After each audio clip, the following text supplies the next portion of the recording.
Hello, everybody, and welcome back to SportsPoint. My name is Frankie Breit, and we are beyond grateful for you being here today on December the 13th. It's just about that holiday season, ladies and gentlemen, so you guessed it. Festive wear is in the air. Who's next to me other than Liam Statz? Brody Kupsky, welcome back to the show, you guys. It was Brody's idea to wear these sweaters. All you guys are. Good? I was gonna say all you guys are wearing my sweaters. This is true. I do have like 5 holiday sweaters, one for every day. Because I'm in the season, and plus they're pretty comfortable and they look really good. So I had a red sweater on, but now I'm wearing a Quick Trip sweater. Sponsor us. Please. Yes, please. If you like what you see on this show, give us a call, or we'll call you. One of the two. Liam's wearing a National Lampoon's Christmas sweater, looking great as always. You guys, this will be the last episode of SportsPoint until after winter break. This year? This we have to year. Wait for a whole year until the whole next episode? year, Liam. A whole year. But there will be a SportsPoint video that we recorded together coming out over break. So don't worry. It's actually happening? I told you it was going to Yes! Yes. So Yes. just a bit of a spoiler for that one. Going into this year, I was not a big hockey guy. Liam Statz, polar opposite, is Papa Hawks. I don't know if you know this, but He won't is. shut up about hockey. Hey. That's rude. Be nice. It's the season of giving. You're right. So we sat down and Liam took the time to teach me a bit about hockey. So if you want to see that, check it out coming out at the beginning of January. Crowning Champions, where we will highlight anything in the sports world that we think is valuable to be labeled as top 3 most important things in the sports world this week. Guys, my champion this week, unlikely champion from a guy like me, the Chicago Bears. Chicago Bear. Okay. I forgot the S in the Chicago Bears in the script. They don't deserve it, Liam. They don't deserve it. They're only one bear. The Chicago Bears, congratulations. You didn't choke to the Lions this week. It happened once this year. I'm sure you remember blowing that 12-point lead within 5 minutes left in the game. But you held on, and this team, I'll give it to them, actually looked pretty sharp against a very talented Lions team.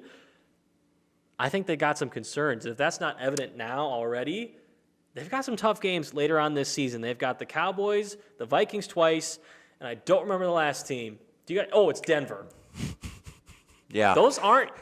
I mean, the Vikings, but Denver is on the up and up, and the Cowboys might be the best team in the league right now. They finally beat a team with the winning record. It's back-to-back weeks with a win over a team with a winning record.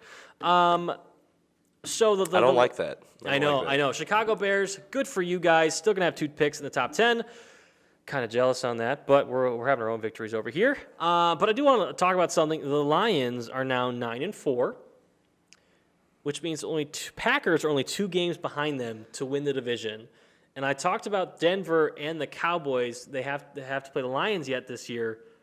If the Packers win out, I don't know. We'll see. If the Packers win out, and the Lions lose 2 more, the Packers have the tiebreaker over the Lions to win the NFC North and take the 3rd or 4th seed.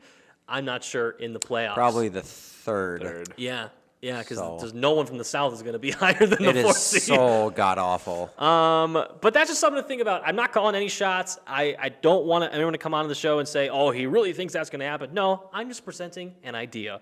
That is his stated opinion that the Packers Here it is. are Liam's already win, starting the conversation. It's going to go to the Super Bowl. It is just food for thought. Liam, who is your champion this week? Fellas, Yeah? I'd like to give a warm round of applause to the Buffalo Bills.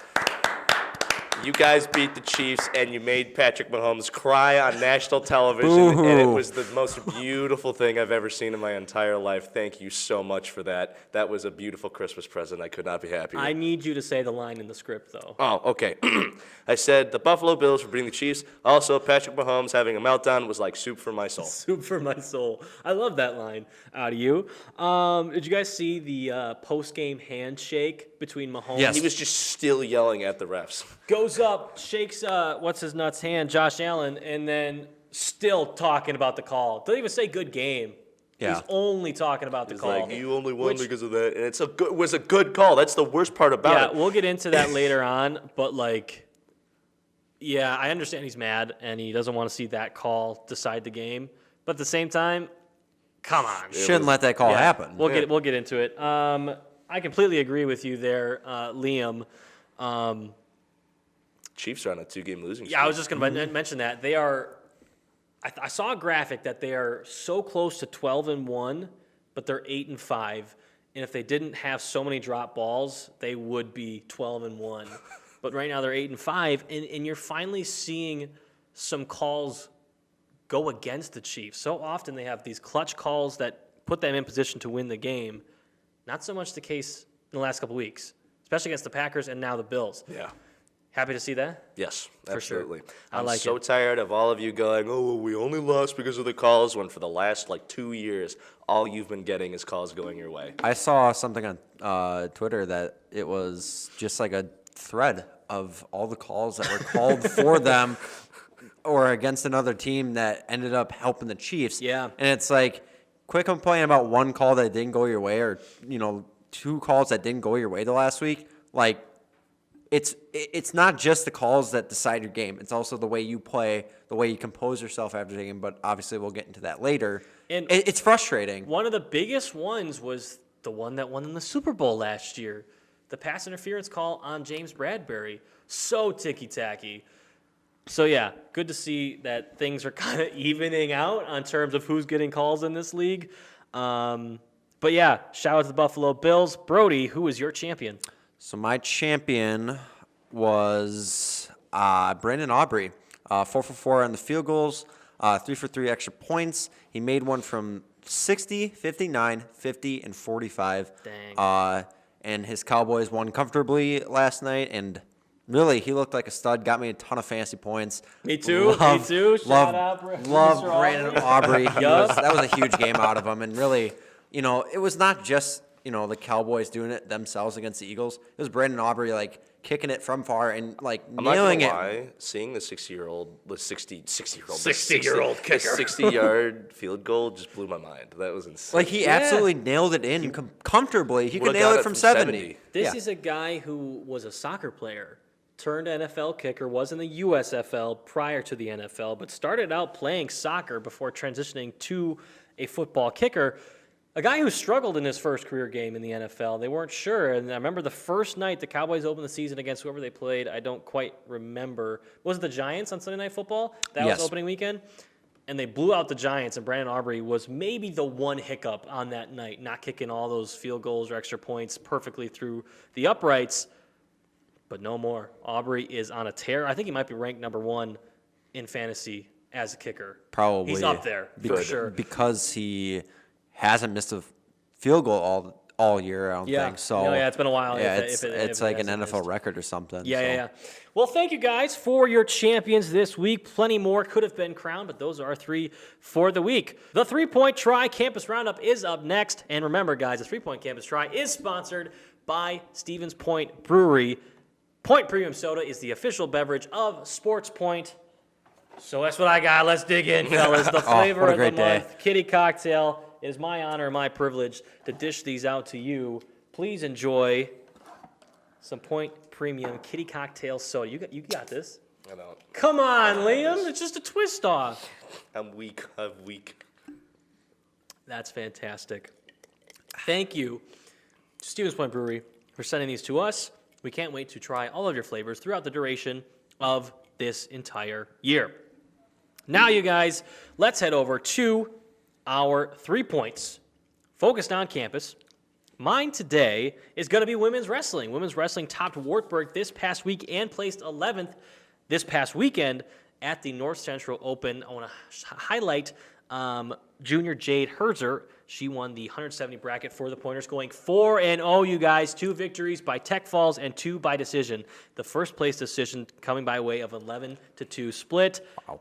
That's dominance. That's pretty Shout good. out Jade Herzer. One heck of a weekend for you. Great job. Liam, who do you got this week? Well, fellas, take a gander about who I got. Let's just I take a don't guess. know, I don't Liam. know. Surprise us maybe one Who week. knows? Of course, I have hockey.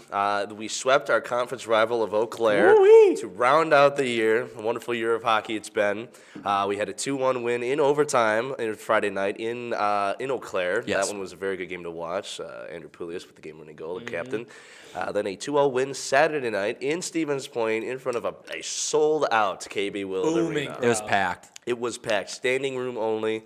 We called that game here on SportsPoint. That was pretty Yeah, we good called game. the game on SportsPoint and on 90 FM. Reese was not Reese. Whoopsie, that's gonna get cut out. No, it's not. That's not. What is that? That was the Reese Kupsky reference. That's why. Unfortunately, last week we forgot to reference Brody's brother Reese last week, so the streak ended. But we're starting we it replaced again. him with Reese. Hey guys, I'm Reese. Brody, I'm really sorry It's about fine. that, my friend. I'm used to it. Brody was in attendance at the game. You were out there. You were hyping it up. Wasn't it, It fun? was a Fun game? great time to be in the crowd, as it always is at Pointers hockey games. Boy, was it toxic out there on the ice. Yeah. I'm Most like certainly. we said. So at the start, I called it. I said to Frankie, that referee does not have a visor on. Nobody's getting ejected tonight. There's Nobody's gonna be getting a little call this calls, game. Not a single thing. And you know what happened? Multiple fights. They were actually throwing punches. I'm surprised nobody got ejected. I'm not going to be surprised if the league takes a look at those. Yeah, I and would. says maybe you sit out a couple. But jeez, man, it was such a toxic environment out there. And one of the biggest things we talked about on stream was that Eau Claire lost in Eau Claire to the Point on Friday, and they come back to town on our home turf Saturday, and it showed that they were embarrassed by that loss, and they go down 2-0 in this one on Saturday. But yeah, you're right, that was brilliant to see. It kind of showed last year too when Eau Claire played here. I remember calling the game, and they got blown out on the ice here in Point, and they actually left like without shaking hands. Because we were talking about that. yeah. We were afraid that was going to happen. It was like a Friday night game. They had to play. It was kind of like what we had this past weekend. It was one home, one away. So they played at Point first and went off the ice losing. I believe it was like a terrible game for Eau Claire. They left, went into the locker room, didn't shake hands, and Point went the next day and won the game.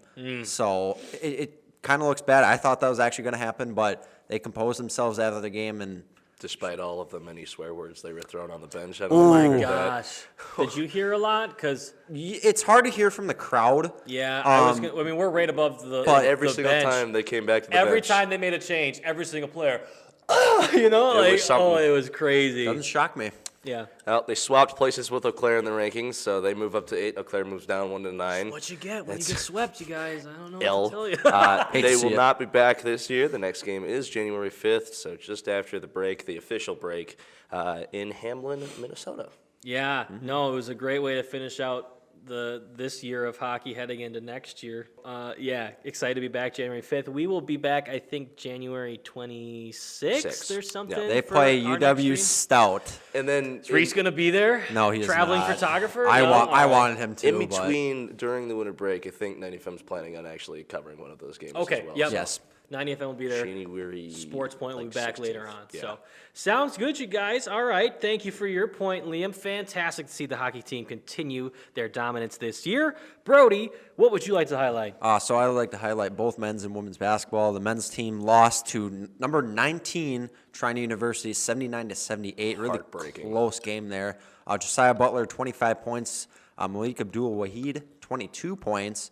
Almost made the second half comeback, fell short after a missed buzzer beater, which, for a team like this, kind of building back up, I would say this is a pretty, quality loss. You can't be Fantastic, mad. They're 4-3 in the season now, and their next game is at home against North Central University on Tuesday. So by the time this comes out, they'll already play, so you'll know how that goes. But the game after that is next Monday against a very highly ranked Calvin University. I believe Calvin University was ranked second in the nation last week or whatever. So it's gonna be tough, but they'll play him here at Point, so that'll be fun. And then the women's team, they won against Benedictine, 75-36. I was on the Big win. call for that game for 90FM, and I believe UWSP Athletics took our audio from 90FM to use for their stream, so you can hear it from there.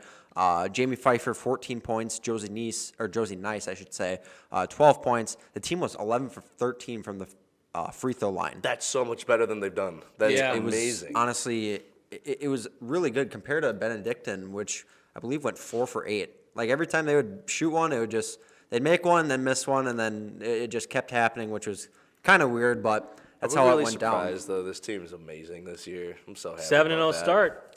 Yes, 7-0 start. After actually in the first quarter of that game, they looked really rough. They were down 13-12, and then they really turned it on. Won that game by a good margin, and as you said, a 7-0 start. So looking good for the Lady Pointers. Their next game is on Thursday at 7 p.m. versus MSOE. It is Ugly Sweater Night, so We'd fit right in, you perfect. guys. Right in. Fit right in. Thank you, Brody. Fantastic highlights there. Like you said, quality loss for the men's team and the women's team, 7-0 start. Fantastic. Love to see this program on the up and up in terms of basketball. Love it. Looks great. Thank you guys for both of your points this week, and that will be the 3-Point Try Campus Roundup for this week, sponsored by Stevens Point Brewery. NFL update time, you guys. Best time of the week, in my humble opinion. Let's look at some wins and losses around the league. The Eagles drop back-to-back games with another loss, this time coming by way of the Cowboys. This Eagles team is stifling. Their defense 3 weeks straight has been bad. They had one touchdown, though. They forced a fumble That is on true. Dak Prescott. And That is true. Jalen Carter returned that fumble for a touchdown. But, yeah, that defense looked ugly in that game. I watched that, Me and I'm too. like, there is no way that this team is claiming that they're the best team in the league and looking this terrible on defense and, lose. I mean, not that the Cowboys are terrible. They're a great team. But if you want to claim that you're the best team in the league, you got to play against teams like the Cowboys and the 49ers and look good against them. Not Two get weeks, blown 2 out. weeks in a row. Yep. Terrible. And they fumbled, I think, 4 times on offense. Jalen Hurts lost a fumble. A.J. Brown lost a fumble. Devontae Smith lost a fumble. Yep. You can't let that happen. Like, where is the ball security? That is up there with rule number 1. Hang on to the football. Well, I'll tell you where the ball security is. Non-existent. Not there, yeah, here. clearly. We'll see if the Either Eagles way, can bounce back. I don't like the Eagles. I don't like the Cowboys, but it is very funny to me that the Eagles lost Have you that seen game. the memes of Nick Sirianni, the Eagles head coach, looking like the kid from Elf? No, The what? little kid from Hold on. Elf. What? Look it up. Look it up. See, I seen the. I believe they had a sign last night that said "Cry Eagles Cry" with Nick Sirianni crying. I believe that was at the Super Bowl when he was crying during the national anthem. Oh my gosh, I see it. Yeah, wow, Can you that's imagine, crazy. That's actually uncanny.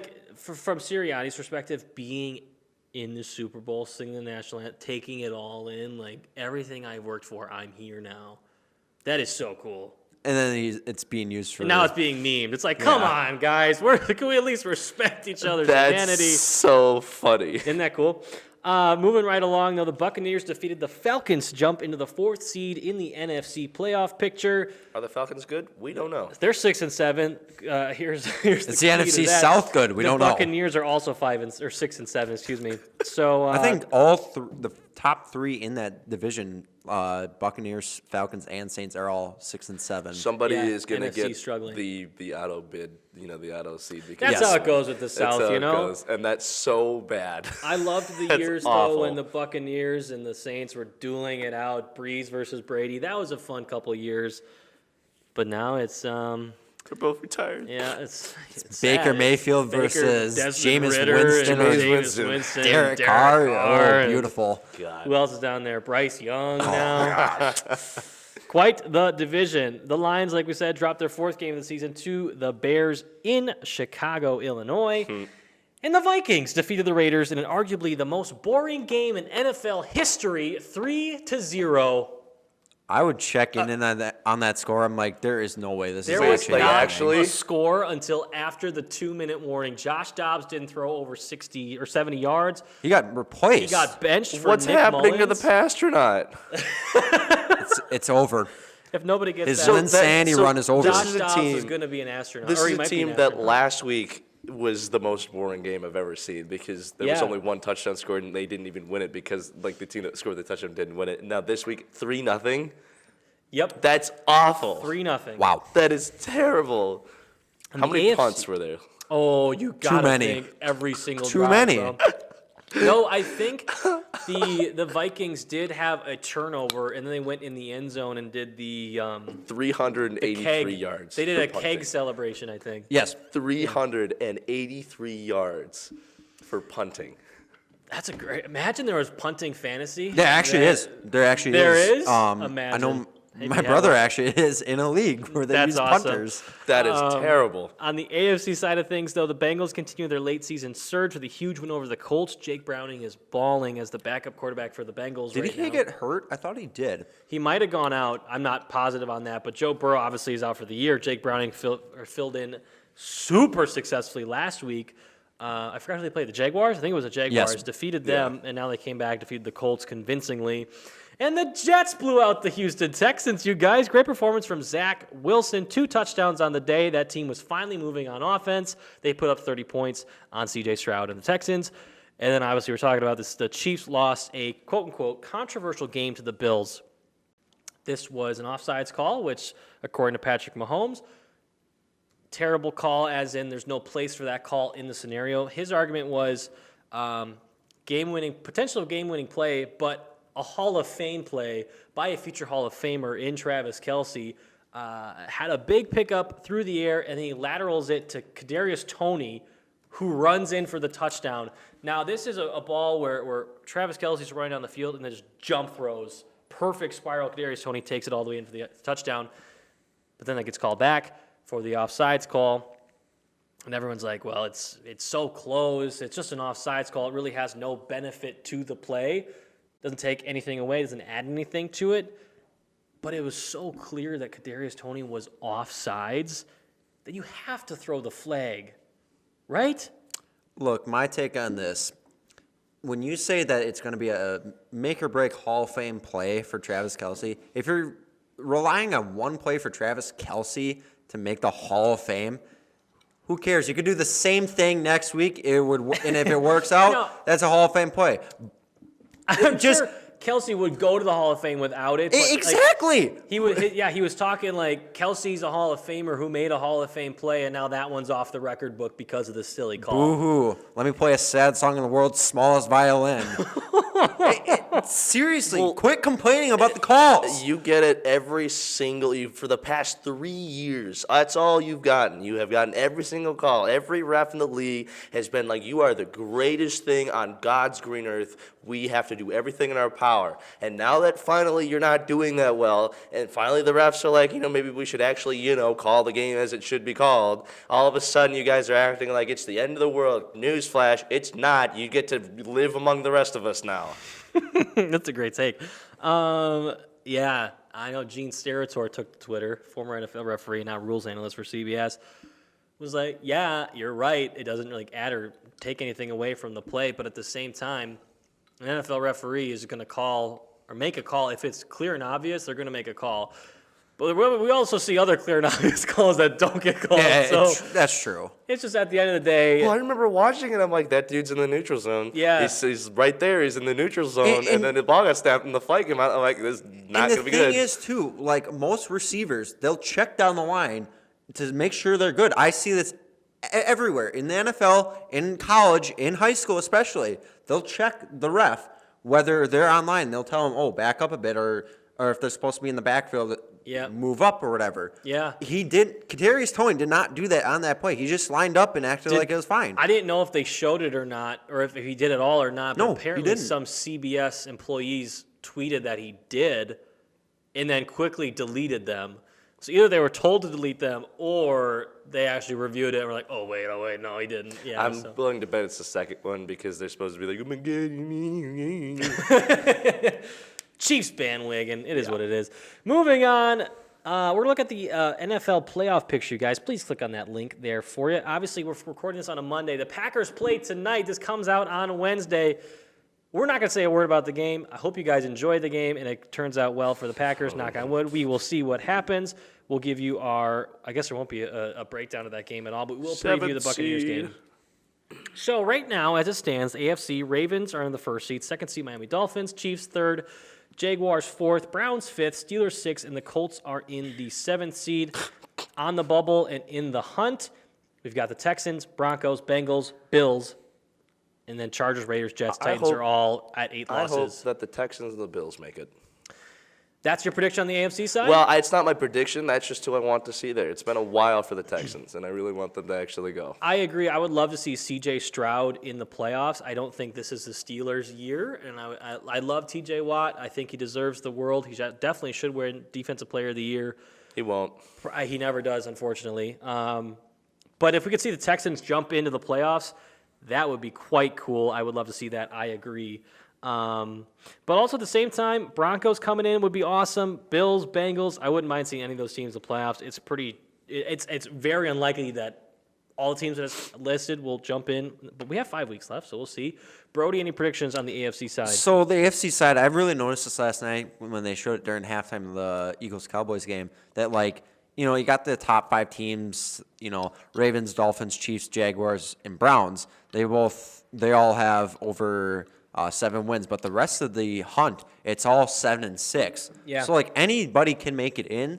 The way I see it though, I would like to see the Texans make it. With that young crew that they have, they're very exciting to watch, and would be awesome to make the playoffs for them, especially after the past few seasons they've had. And I would like to see, I would like to see the Colts. I feel like they're kind of not talked about enough, even though, they're in the playoff spot currently. They are kind of underrated, I feel like. Mm-hmm. It just they have a few wins here and there, and they're starting to put it together, especially with just Gardner Minshew. They had Anthony Richardson at the start of the season, and he looked pretty promising until he got hurt. Yeah. But I feel like that they just put it together enough and finish out the season well enough, they could make the playoffs along with the Texans. But, the one team I don't like seeing in there is the Steelers. I just feel like it's just so overrated. There is no way that they have 7 wins, but it's because TJ Watt. Because of TJ Watt and a couple good performances here and there, like against the Bengals. They looked really good. I will give them that. But they're not consistently good. But after that Thursday night game, there's no way this team's in the playoffs still. Yet here we are. Here we are. Yeah, and that Colts defensive line's got to be ranked top 3 to 5 in the league. They are sitting, I think, at 40-some sacks already this season with 5 more games to play. They're really rushing the passer well. Obviously, just lost to the Bengals, but again, 5 games left in the season to things to shake up for a very tight wild card positioning on the AFC side. NFC side, you guys, 49ers are the clear and obvious favorite at the 1st seed. Cowboys also 10-3, though, at the 2nd seed. Lions the 3rd, Buccaneers the 4th seed. Eagles have dropped down to the 5th seed, Vikings at the 6th, and the Packers currently at the 7th seed. We're currently lined up to be in the playoffs, boys. And if the Packers drop to 6 and 7, let's say they do, I think they still will be the 7th seed with a loss for the Seahawks and a loss for the Rams. Though the Falcons might jump into the 7th seed because they're also 6 and 7, and they did beat the Packers. We just I think we can only afford to lose 1 game, and I think that's what our mentality should be, to win out, because obviously that's the best ideal thing. But I think that if you're a Packers fan, like we all are, obviously, clearly, we should just, I like the worst possible scenario is we don't win out. The best possible scenario is we do average. I think we should just hope for at least just only 1 loss. That's it. I'm right there with you, and honestly, the NFC side, I don't think the Vikings make the playoffs. Me neither. At their current standing and the way the team is currently playing, I think they'll drop out of the 6th. That leaves room for one more team, guys. Out of the Rams, Seahawks, Falcons, and Saints, who do you think it's going to be? I feel like it's the Seahawks. They look more complete, I feel like, more than the Vikings would. Or I'm not saying the Rams are bad. The Rams are kind of all right. They're decent. Although, they're starting to get their pieces back, like Stafford. He's kind of back. But I feel like the Seahawks just have a little more. They can be a great team. They just lose close games and, kind of fall apart when it matters most. So that's kind of why they're in the 9 spot right now. Yeah. So Seahawks could make a move. Yeah, for sure. I agree. Liam, you got somebody you think is going to hop in? The Falcons are pretty annoying. I think they'll probably. And that's why they're going to be in. That's my point. Is they're just so annoying because you can just beat them senseless and they'll still figure out a way to get there. I'm going to say the Saints for the sake of your hot take at the first episode of the show. The Saints are going to win a playoff game. I said I said they were going to make the playoffs and win a game. It could happen if the Buccaneers decide to fail. So and they decided to start playing better. Yeah, we'll see, right? It was so long ago. How do you remember that? I don't even remember mine was. Yours was that Tom Brady was going to come out of retirement, I think. No, it was that, but then I was like, no, I'm just kidding. It was that the Lions are going to be Kings of the North. So. Oh, yeah. So far, you're right, but we did frame that earlier that the Packers could change that. We'll see. Let's look ahead to the Packers versus Buccaneers next week. We're not sure the Giants' outcome, but we're going to hope and pray that was a good outcome. The Bucs are 6-7. Now, this is a noon game at Lambeau Field. The Buccaneers having an up and down year. They're not the same powerhouse that they had the last couple years, but they still have weapons. Mike Evans did hit another 1,000-yard season. I think that's 10 in a row for Mike Evans. But the big thing here, I think the Packers are returning home, and that's going to be very good for them with this late playoff push. They need all the home games they can get because if they are in the wild card, they're not going to have a lot of home games. Keys to victory, you guys. My key to victory for this game is going to be the Packers pass rush. I think Baker Mayfield is a good quarterback. He's not a great quarterback. So if he's playing like a great quarterback, he that means definitely has arm and he throws the ball. Yeah, Certainly. If he's playing like a great quarterback, you're not doing your job as a pass rush team. Some pressure on Mayfield could really force a ton of arid throws, get him off his mark. I think that could be the difference of this game. You could drive this game from being certainly winnable to a for sure win if they can keep Baker Mayfield locked up. Liam, what do you got? Well, I think they should attack the secondary. I mean, the Buccaneers have a harder time defending the deep ball, and obviously we've seen this past weeks that they're starting to really kind of flesh it out and go for those deep passes. Yeah, exactly. I'm really helpful for, and also because it is at Lambeau Field, I think that the fans have to be very loud and supportive. And speaking of the fans, we're going to have Keaton come out here real quick. We're going to have everybody come over here real quick. All right, everybody ready? 3, 2, 1. You love that one. I know you And did. that's all I have for my keys to victory. What about you, Brody? My key to victory. The Bucs are looking to hang on in the NFC South, as we said, so they want to get as many wins as they can, so don't take them lightly. Keep that offense humming, especially with those big plays that they have been making the last few weeks. Just stay healthy.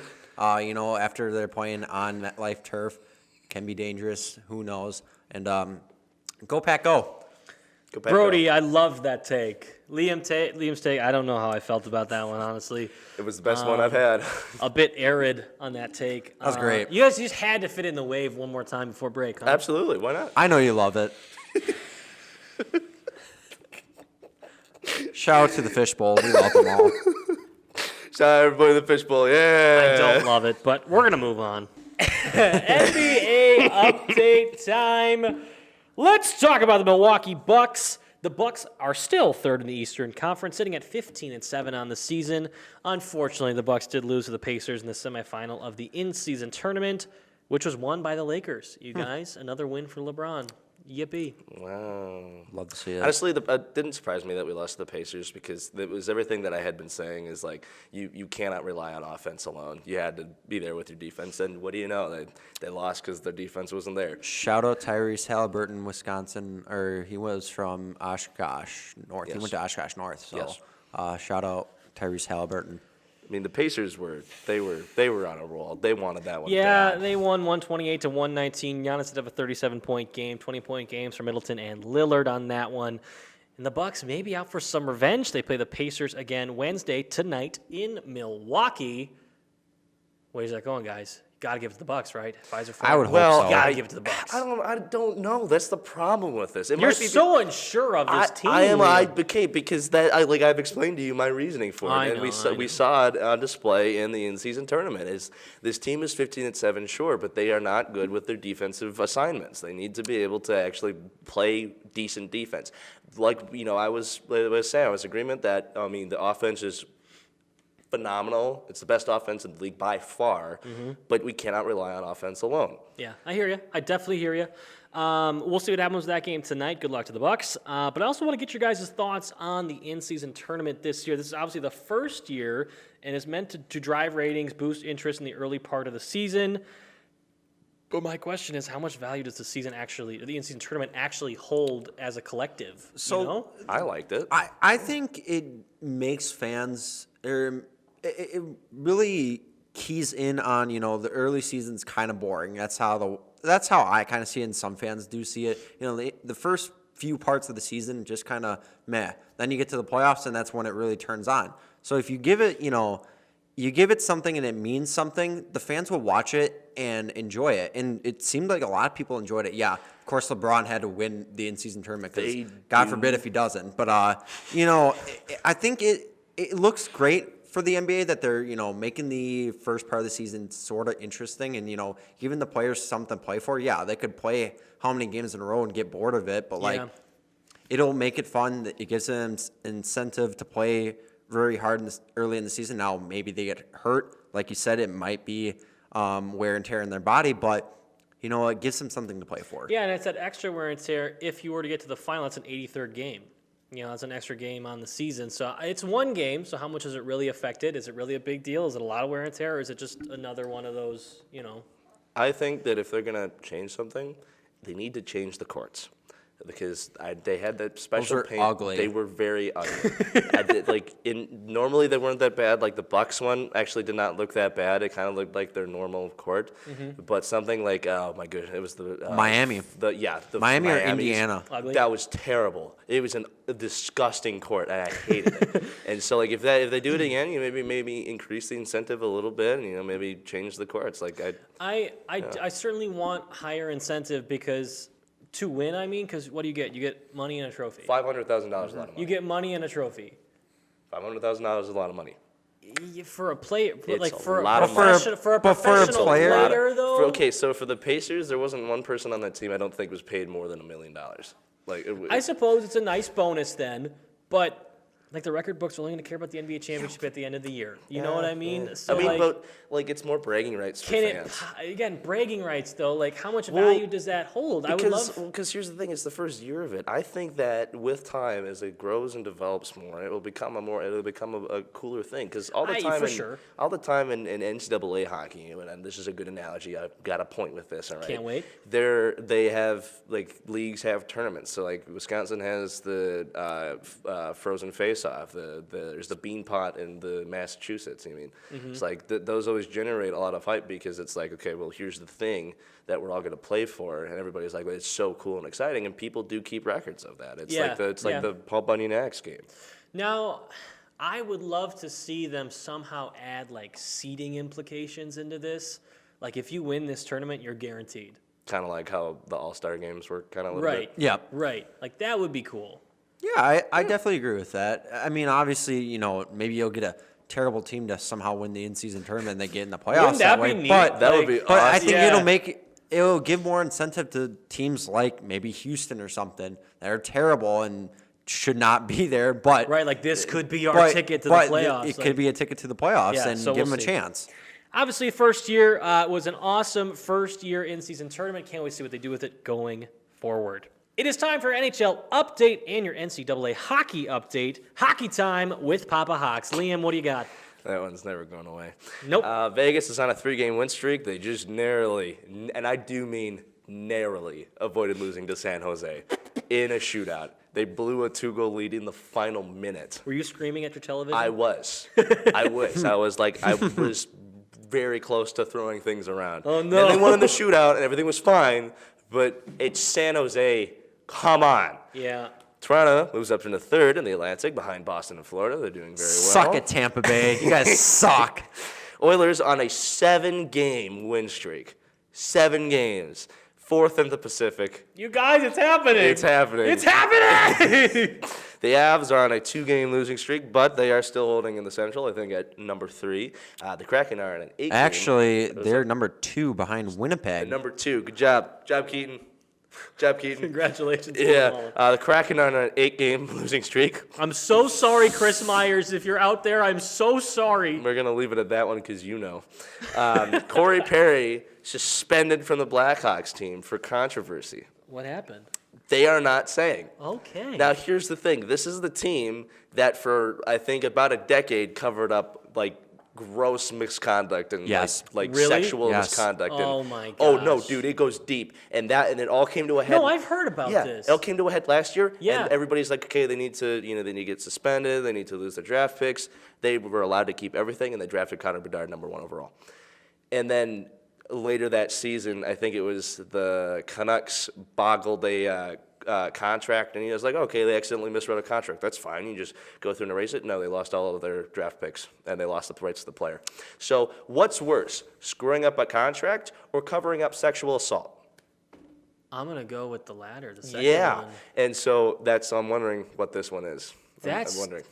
That's some, like, Washington Commanders type deal. Yeah. Like, that is no place in sports, if anywhere. But at the same time, with that happening last year and them not saying what's happening this year, but with how you like laid it out with two separate things, my mind's everywhere right now. Like, what could it be? Because they obviously They don't want said to it lose. was an internal incident, and they said that it would not bring up criminal charges. Okay. And they left it at that, which makes me think that he flirted around with somebody that he probably shouldn't have. Now, this is the league suspending No, this is Corey the, Perry the or just the team? internal. The team. It's an internal Okay, the suspension. team is yeah. suspending But they placed him on unconditional waivers, so they're done with him. They're not like. That's a mess. Yeah. Well, thanks for bringing that to our attention. Now, what's going on at the college level, Liam? Wisconsin swept Penn State, who was ranked number 17. I do believe they've fallen out of the rankings because of that sweeping. Good job, Wisconsin. 6-3 win Friday night. Wisconsin. Several ejections. That Oh, game. really? Several. What's the difference there?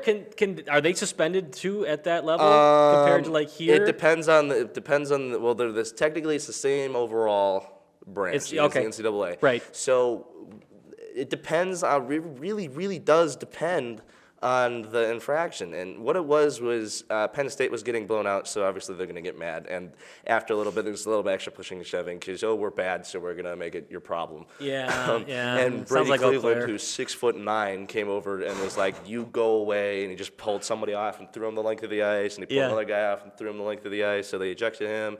Then they were fighting later, and they ejected multiple people. Oh, man.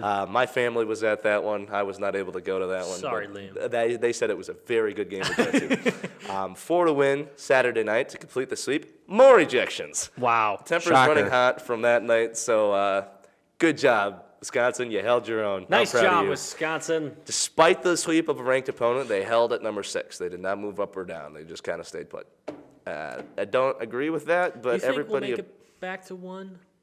probably not. But here's the thing: the number 1 overall is cursed because the people who had it after us got swept, and then North Dakota just got swept. And then Boston College is the new number 1, so let's see how long they hold it for. Yep. We'll see. We'll see. The next game will be just after Christmas at the Quick Trip Holiday Face-Off, like I was talking about earlier, against the Air Force. That tournament will be played at the Pfizer Forum. Awesome. Really? Yes. I didn't know they had that capability. Yes, because where do that's the Admirals play? At in the Milwaukee? Pfizer. They play do. in- Yes, I they play didn't at know. Pfizer. Yeah. That's awesome.